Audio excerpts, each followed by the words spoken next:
Ok, bonjour. Bonjour balandi na biso, oyo bomesani kolanda biso, oyo topesaka bino basango ya mboka, oyo makambo ezoleka na kati ya République démocratique du Congo, na mboka Faci Beton. C'est le président Eric Ntumba, vous le connaissez bien. Sans oublier, je vais vous donner mon numéro. Na bao bino bolanda kabiso libanda mboka, bao bobenga kabiso pona kopesa biso ba information, c'est plus 243 85 060 32 38. Plus 243 85 060 32 38. Nayebi ke lelo yo actualité ezebele, mais tozo banda na likambo oyo eutaki koleka lobby na kati ya mboka na biso ko banda samedi plutôt.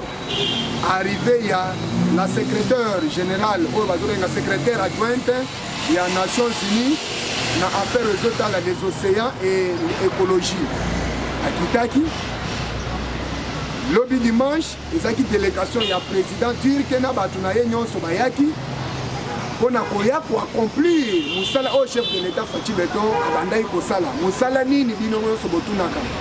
Le chef avait déjà plaidé libanda mboka pona ba investisseur ke baya awa na kati ya République démocratique du Congo.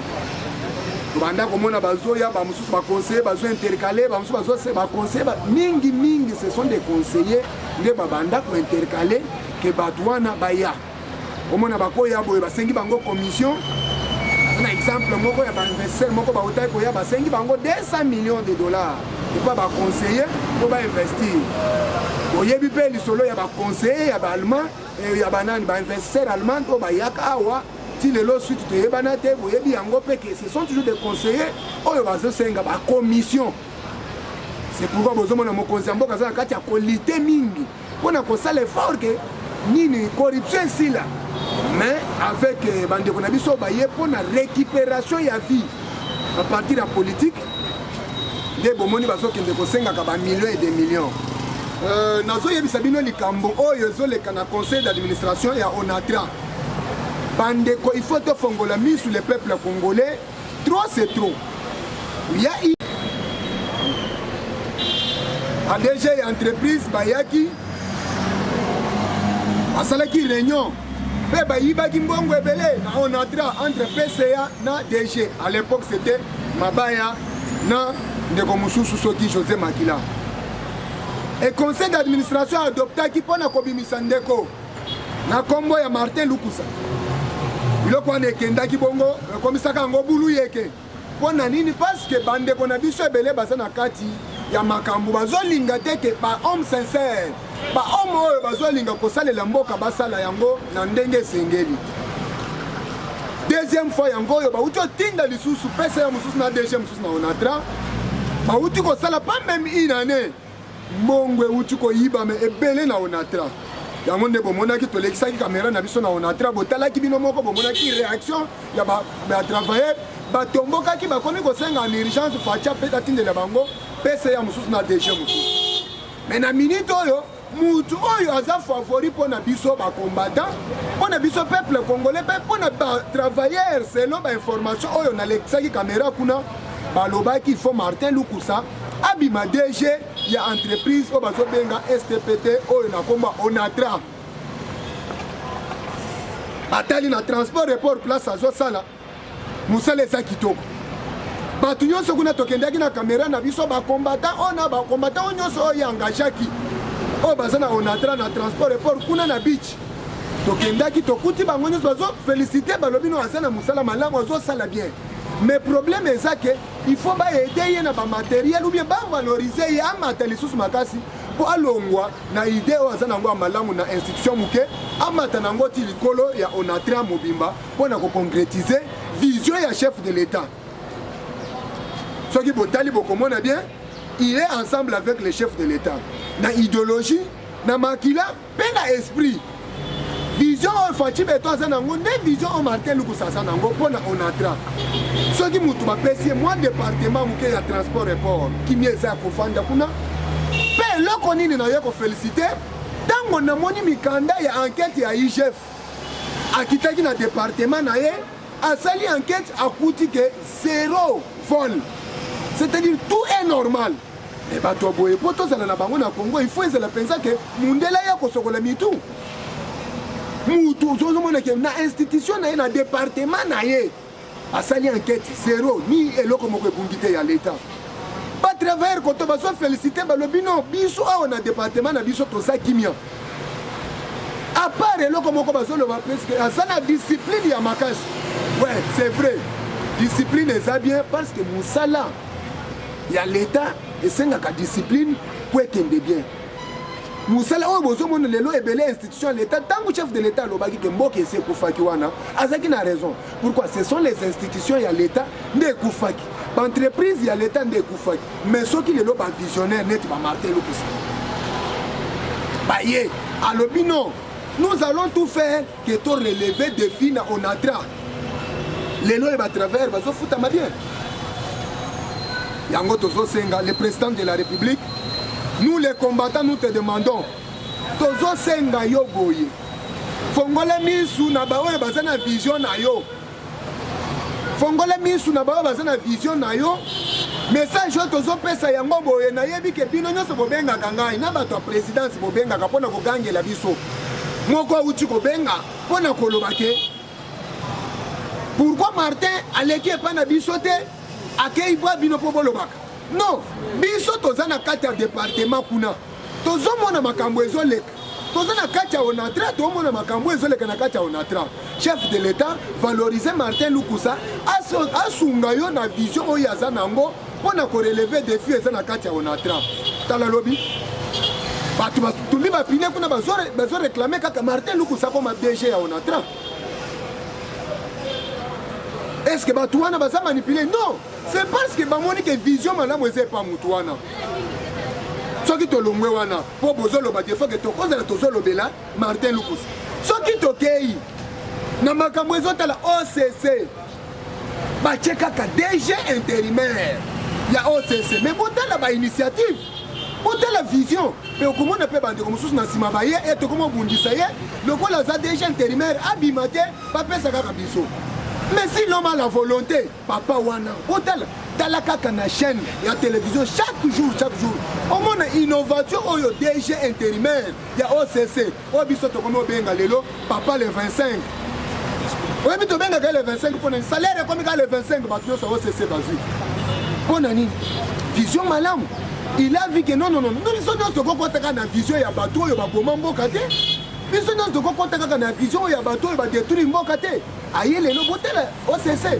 barrière nyonso esili mais okoyoka na CC awo non tosala effort il faut ngai natambola boye nabimisa bamillion boye nakorompre mpo batianga place wana mais soki lelo bandeko na ngai obimisi bamillion wana opesi epai ya bato baza mandate mpona kopesa yo oubien mpona kosunga chef de l'état signe ordonnance na yo okoma DG na OCC okobanda kosala nini banda koyiba mbongo ya l'état wana mpo ozongisa yango mais botika oyo azosala intérim na OCC mais bozomona eza na kati ya innovation par laboratoire azokende kodécouvrir botela bomonaki na kasumbalesa dernièrement makambo elekaki kuna kokende kodécouvrir babiloko ebele bapoisson epola mais à l'époque ya régime passé ezalaki bongo te tobanda kolia na biso biloko nyonso na ya mabe na ya malamu mais avec DG intérimaire ya OCC onga nabengaka vie le 25 parce que salaire ekomi partout intérimaire ya pamba or akosala mosala alobi lokola naza intérimaire nasala yango kaka mpo nayebi ke na kolongwa te alobi je suis déterminé naza mwana ya mboka nasala mpo na intere ya bana mboka bakotisaka biloko oyo epola te bakotisaka biloko esila date te to contrôler OCC ezalaka lisu ya RDC ntango balobi lisu ya RDC c'est-à-dire c'est celui qui est au contrôle ya vie ya bacongolais papa le 25 makambo akokamwa mais okomona na CCA oyoki kaka non biso il faut tobundisa ye bakomi koutilize na bakombate ya IDPS ete bolobaka na baparlement borangeki aza moyibi ayibi nini moto aza intérimaire signature eza limité ayibi nini vous voyez toza na bino biso tokotelemela baantivaleur toyebi bien que vous avez l'argent vous êtes là pour na kodimpense yango kokorompre mpo batiaka bino baposte wana mpo boya kotravaille na intérêt na bino mpo ezala na intérêt ya peuple congolais te ozomona ozomona mais biso nauti koyebisa bino ke mpona OCC ngai nasalaka kuna te mais chaque jour biso mosala na biso bakombata eza kotambola mpona kozwaka bainformation ndenge bobengaka biso botala sali boye eza lokuta ngai nazokolabore na bato OCC chaque jour nazokende kotambola na kamera na ngai na basite oyo bato ya OCC bazosala misala nazomona mosala na bango eza kitoko na initiative mpe na idéologie ya Faci Beton oyo vie na biso le 25 aza DG intérimaire ya OCC azo accompagner chef de l'État depuis quand bobanda kovanda na télévision chaque coup depuis quand bobanda kovanda na télévision boye bozolanda émission ya OCC ezalaki te mais lelo bana botokomofanda na poko tozomona ndenge OCC bazokitisa balaboratoire tozomona mosala OCC azosala tout ça c'est quoi eza mpona koelakisa peuple congolais que nous sommes déterminés à travailler tozokende na rencontre oyo chef de l'État uta kokutana na homologue na ye Tirik Lobby avec l'accompagnement ya plus de 300 investisseurs turcs bakitaki awa na Kinshasa Lobby mpona kokutana na Faci Beton mpona makambo ezotala investissement ya RDC bakongolais baleli mpe mingi ma ya miso etangi mpe mingi misala eza te yango nde bainvestir balobi no biso awa na Congo pia bakweli kokweye wana lobi biso nyonso tozalaki na bango toyambi bango à 16h12 au président Tirik akitaki na aéroport ya Njili kokita na ye direct ti na cité de loya wo eloko ya liboso apesi chef de l'État merci mpona vision oyo aza nango mpona développement ya RDC ya mibale bayebisi ke akosunga ye bakosinye na ye oyo bazobenga plusieurs accords bakosinye na ye na département ebele c'est-à-dire ce sont des signatures pour plusieurs protocoles d'accord dans des différents domaines. Oyoki différents domaines, c'est-à-dire que le domaine est belé, c'est-à-dire na Masango, il y a Nzela, il y a société, il y a entreprise, c'est que beaucoup de comme la Pepsi, bam. Bakaro oyo tochaka na banda.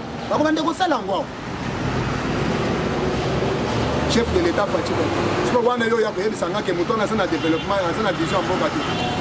Et l'élo, si tout va bien, il faut déposer première pierre. Il faut déposer première pierre. Il y a construction. Il y a centre financier, il y a des Congolais. Ah, on a Kinshasa. On a Faci Beton. eloko mosusu nazolobela bino bandeko nazokamwa makambo ezoleka na est les milices ya Kodeko bakangaki bandeko na biso ya délégation ya chef de l'État oyo bazalaki 6 bakangi bango na est oyo bazobenga ba task force elelo bandeko ya Kodeko bazoexige 5 millions de dollars mpona kolibere bato wana 5 millions de dollars. Oyoka ba rebelle et condition nini ressources état de siège ici. Ah, état de siège ça pour na bino état de siège batie pour na kopesa kimia na est. Bino bokangi bato. Il faut pas passer bino 5 millions na bino pour libérer bato mais état de siège bozo lo kesi la pona nini. Bimbo akekele. Yango ne bomonaki et FARDC lobito kolala te. Comme nous étions considérés dans le régime passé. Les loyo biso botale eloko eleki kuna.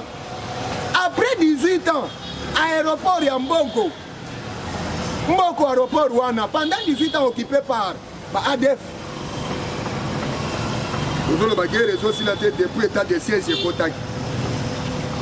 État de siège et Koti, il y a réseau sur la tête. Mais la découverte wana ya terrain, on va découvrir. Aéroport, on va découvrir na kati ya Bazamba. Vous voyez que ça les découvertes. Mais les lois y a mais pour récupérer yango FARDC salimo Massa c'est bandit depuis 5 heures baye ko récupérer yango sur 18 heures la force tranquille FARDC toujours le Boko Makasi accompagnant par l'idéologie à chef de l'État Faci Beton parce que sans Faci Beton FARDC a kosala makambo wana te bazalaki déconsidéré mais na minute oyo bazo sala oyo ka fimbo akekele Plus de 5000 commandos bauti na est na Kanyamaka c'est bakitaki wana pour renforcer sécurité. Lobi Matata Ponyo azalaki empêché l'aéroport Yandili. Il y a Kibikoki. C'est le souverain, c'est l'éternel Dieu. Ceux qui ont régné dans ma belle oyo. Et c'est dans mon colo yoko za la mutoasuka. Oyo konyoko ma pepe mutumususa konyoko la yo. Vanité de vanité. Matata Ponyo Lobi a été empêché dans l'aéroport Yandili. Pour qu'il ne matanga ndeko na ye na Lubumbashi. Bozomona ndenge to salim. Mais Moutouana Boyebi, la force tranquille à Joseph Kabila. Mais Matata Ponyo aujourd'hui a été empêché hier. Dans l'aéroport Yandili. Pour ma avion qui dans Lubumbashi pour nous kende kolela ndeko na ye. Papa, bozonga bosili sana no makambo eza na Sénat. Bozongi bosisi makambo eza na Sénat bola musaki ya coup d'état. Ya bati lukwe après nde boyebi sibiso que non, to voyager. Mais tant que likamwana na no esilite bo vanda auto sana bino. Le samedi, tu bien que boyebaki bien que matanga ya Benoît Luamba ezalaki na kati ya Assemblée nationale, c'est le chef de l'État Yemoko, l'ancien président. Oyo penza lelo ba couronné na kombo ya héros national, azo mérité yango. Il nous a facilité na cause moko ezalaki makasi Benoît Luamba. Anna basiba lambi biloko nyonso pas ba FCC ba lobi no coup d'état papa constitutionnel Benoît Luamba ko faciliter biso to ko kwesa Faci Beton. Papa lobi no AGC mati. Ngai na ko trahir mboka tena tika la héros. Ya makambo mabe ya kati ya mboka po bana na ngai batika la konyoko mana ba kokoloko na ngai. Ngai na ko faciliter Faci Beton abeta bo toleka. Alobi ni. Papa ngai na zo voyager, mais na zo biso plan ezabo. Okende na ye malheureusement Banguna balandi, ayebi biramu basali, papa kufaki mais Faci Beton. Le col a reconnaître que papa wana musala sali na kati ya justice tant que président cour constitutionnel. Pona kolekisa maloba ebele pe na mibeko ebele na ngonga na ye. Alobi bien que nazo faciliter ye. Bana na ye batika la kozwa ata mwa kanyaka tant que héros national. C'est que na minute soki to tangi musele le père abomambo. To tangi Joseph Kabila totangi po bango nyonso na ba héros national kaka ba bibenga kaka soki ba Mobutu banani nyonso na ba Lumumba mais vrai héros national c'est Tshisekedi le père deuxième héros national et Zande papa Benoît Luamba. Et son nom me repose un peu parce que ba utako konde samedi Faci Beton zalaki wana ay honoré Bolanda qui encore les FARDC ba utai kokanga oui ADF na Irumu na Ituri. Et koka koboma oui ADF wana pona koboma bango ba yaki ko récupérer minduki ebele na attaque. Plusieurs armes to récupérer yango. FARDC gak. Le secrétaire général Augustin Kabouya akutanaki na papa Bachi Lukwebo. C'est qui pona makambo ezota la élection ya le 6 mars. Ya ba gouverneur basolo laki pona koyeba façon nini bakokabola ba poste wana na union sacrée basolo laki elekaki bien. C'est comme ça l'union sacrée. Eza biloko tozalaki na mboka la makelele kobenda na te moni batu oyo baza batu abonya afandi basololi oyo apesi mayele bapesi babimisi idéologie mbala moko yango nde bomonaki na Safari Beach bakendaki lobi na compte ya IDPS par le secrétaire général ya IDPS na ba 16 gouverneurs pona koyoka na kobimisa candidat moko yango nde boyokaki babimisi candidat moko. Comme si je ne m'abuse pas, à la prochaine occasion, je vais vous donner parce que les Amoulaï, ils ont échappé. Mais déjà, consensus, c'est où tu les cabiens dans Safari Beach. Basololi, babimisi candidat moko, le 6 avril, IDP c'est un candidat moko dans l'élection, la province à Kassai, on a kobimisa kaka seul gouverneur. On ne peut pas perdre comme on l'avait fait dans quatre assemblées nationales et provinciales à Kinshasa. Kozanga ba sénateur.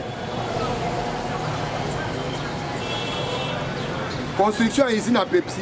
On t'a voyé bisabino bobanda ko lela mikolo nyonso ba investisseur bazo yati. Investisseur ba yao. Akotongela biso usine ya Pepsi banda komela siko biloko bazoyenga bio omeli jus bio soki basali mbuma bazwi orange ou soki bani omeli yango déjà eza likambo te ke bazweli biso jus ya poussière basangiseli biso omeli malade dans les jours à venir ozwi malade non Fachi alobi non les Congolais faut bazala calme il faut biloko bakomela bamela biloko esengeli ke oyo azomela mutu moko amela pe eza te indien asaleli biso jus ya feste asaleli biso jus moko boye kombo songolo omeli yango me ye amelaka yango te ye indien wana amelaka yango te me azosala eloko oyo omela abe shole eloko akokama bandeko moi je croyais des fois que abe shole tango chef de l'état abengisaki ye Dip apesaki alingaki aboya alobake non ngai mpo na Dip na kozwa te so yango teka yango pesa peuple congolais biloko akolia me boyoka raison na abe shole merci Fachi Beton mpo na considération ndenge oconsidere nga opesi nga Dip ekosunga ngai boyoka masolo abe shole azoloba ekosunga ngai mpo nakende kotala bandimi ya église catholique nyonso baza éparpillé na Congo mobimba okuta fala koboya oyebisa Fachi Beton ke teka Dip so mbongo kabele peuple congolais azwi Dip asekisi yango nano aye kopesa Fachi bakombo ye muku antombola mowa mai emukishi Beton mwana Tshisekedi eboni apesi ye bakombo nyonso yebi aye kosungisa na Fachi de Nazareth kaka Benoît nani abe shole mekeba papa bato wana soki moto alingi yo te ata soki opesi ye biloko yebaki akolingo te soki moto alingi yo te ata soki opesi ye Dip akolingo te akosekisa yo azwi Dip lelo lobi akochangele ofasi ochangele ofasi tozokende na makambo ezotala EPSP na ministère ya Tomi Mwaba enseignement primaire oyo tozoloba lelo oyo pas une école sans banc wana initiative ya Tomi Mwaba pas une école sans banc c'est-à-dire na yolo ministère na ministre na kombo Tomi Mwaba bauti kopesa baban ebele na baekole nyonso eza na yolo balongo wana mpe bakei na kankokolo baekole nyonso eza na kankokolo bauti opesa bango baban ministère wana soki na kei mpo na kotala eloko oyo tobanda komona epa Willy Bakonga na oyo lelo oyo tozomona epai ya Tomi Mwaba okomprendre kaka mutu eza na vision ya chef de l'état mais eza na baantécédent ya mike mike oyo ezozangisa ye frais de fonctionnement ya salle de classe c'était à combien 55 000 francs mais lelo oyo arrivé ya Tomi Mwaba dans la gratuité enseignement et ça quittait de 55 000 à 155 000 francs ya fonctionnement frais de fonctionnement ya salle de classe on a créé bic papier il y a enseigné à chaque salle de classe 55 000 à 155 000 francs prime enseignant élongé de 155 000 francs à 355 000 francs prime enseignant na gratuité enseignement et loko siko ezokamusanga ezani 500 écoles fictives. Oh, il y a un député dans l'Assemblée nationale en collaboration avec Willy Bakonga, Zosala Makelele Belé.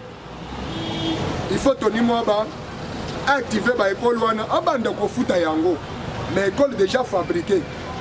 Dans la province, dans le territoire, Sanguru, Bwende, Ingende na Olomami. Aussi qu'on l'a mis déjà l'école na bino. Bon, oui, puis le ministère a pesté, batine la bino pour pas foutre à enseignants fictifs. Pour créer des écoles fictives avec les enseignants fictifs. Pour n'a pas ça bango. École existe à côté. On a tout ça pour la déstabilisation, il y a enseignement gratuité. Que mbongo ya l'État, on est consunga que ba matisse la table enseignant. Tout soit 500 écoles. Divisé par 355 000 francs. À chaque école, il y a combien d'enseignants? Bambongo wana to sali yango fois 500 écoles. Ceux qui enseignent basalaka, salle de classe c'est ça, 20 salles. Ceux qui ça, 20 salles de classe. C'est-à-dire 355 000 francs fois 25 salles, fois 500 écoles. Ceux qui bazimbongo wana ba diviser, on ne peut pas distribuer ça likoloba taxe et nini. Il y a ba prime d'enseignants. Osali Kabale Nabino, Namolobeli à peuple. Un certain député dans la Assemblée nationale, aux autres missions, il y a Kosala Makele dans la Assemblée nationale pour activer l'école fictive. Et nous voulons les changements. Et les changements que nous voulons, à partir des députés, Eric. Si on ne fait pas un effort, il y a quoi évacuer la majorité médiocre. Où est dans la Assemblée? Bon, on a besoin de continuer Kabou. Batouana basana Kabale na bango. Basala qui est fort, ba dépenser qui mbongo na bango. Pour babi ma député, corruption. Les ana ba muso babi malelo ba député, ba futa mbongo. Les ana ba muso babi malelo ba député, a postulat à sa député. A se retrouver ndengeni par dépense na ye. Et tant ko koma ko akotika la muto abashida. Muto abashida yelanga boro wana na kobeta ngona kati assemblée. Yelanga boro wana na kobeta ngona kati assemblée. Et si ma ba pesi mbongo na ye. Et même il y a un monde qui a des gens qui investissent pour investir dans une commission. Ceux qui investissent pour payer place à exploiter, il faut au moins que 500 000 $ ou bien 200 000 dimanche. Nous-mêmes, nous avons vu. Les investisseurs sont venus. Le conseiller chef de l'État a des conditions que si pas 200 millions de $, vous n'allez pas investir. Et grâce à nous les combattants, nous l'avons facilité. Avec les 200 millions de Sengaki, assez à sauter déjà, assez à Kei Bangonga Moulaï. Assez déjà à niveau à l'Ikolo, à la terre beaucoup de chef de l'État. On a intérêt à peuple les Awad. Boye Liboke, on a Kobomambo. Mais Boye Bakebino Bozamuke, à Congolais Bazaïbele. Joseph Kabila Bundisa qui va Congolais à Kokakite. Bino pe boko kokate pe boko suki sabi sauter. Nazolo baboui. Bino boza déjà prudent. Les Congolais en conclusion, je vous dis. Fatih Beton a une vision. C'est plus de 350 investisseurs au Bakita Kilobi. Ils ont un investissement dans RDC. Bobongama déjà pour la misala. Misala les a déjà. D'accord, ils ont signé les lots. Dans le protocole d'accord. Dans le secteur Nyonso. Pour le gouvernement tir, le gouvernement congolais. C'est moi, le président Eric Ntumba. Je n'oublie pas de vous donner mon numéro, c'est plus 243 85 060 32 38. Plus 243 85 060 32 38. La PSB Union Sombote, la combo na Yesoupe, Nzamba Fati de Tom Pantombolo, en direct à 10e mairie, na DG Onatra Martin Lukusa. Merci.